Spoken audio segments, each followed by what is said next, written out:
Christ alone, my hope is found.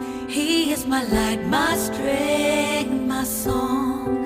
This cornerstone, this solid ground, firm through the fiercest drought and storm. What heights of love, what depths of peace is awesome. So dito ako mga kapatid right now sa Qasr Al-Yahud or Jordan River, no? So napaka-amazing, no?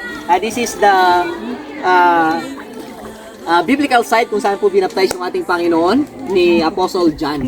So imagine mga kapatid, no? Praise the Lord. Until now nandito po rin yung tubig. And sa kabila po niyan, that is already a Jordan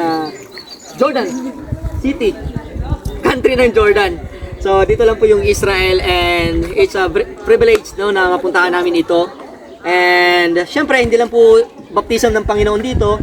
Dito rin po nangyari yung story na Aman, kung saan ay pinagaling siya ng Panginoon by dipping himself 7 times dito, 'di ba? Kasi meron po siyang leprosy.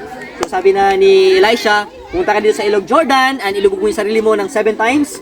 Pero nung pumunta sila dito, dahil nga medyo parang puputik, parang ayaw nilang tumuloy, sinang Aman, sabi niya baka pwede na lang doon sa lugar namin kasi malinis yung tubig. Pero sabi ng isang servant, Master, gawin mo na lang kasi wala namang mawawala sa command ng prophet na yon. So ang ginawa mga kapatid ni Aman, he follow, and then nilubog niya dito yung sarili niyang 7 times. And nung umahon siya mga kapatid, miraculously ay nahil po yung kanyang leprosy, at sabi po ng Bible ay talagang bumalik sa pagkabata yung kanyang kutis. Napaka amazing mga kapatid. Siyempre hindi naman yung tubig talaga yung nagpagaling sa kanya, kundi yung faith niya sa Panginoon. So until now mga kapatid, it's a living witness. This water is a silent witness of all the story na nangyari po sa Panginoon way back ng time ng ating Panginoon Jesus, no? So siyempre dito rin po sa Bank River na to, dito rin po dumaan yung Israelites sa pamumuno po ni Joshua.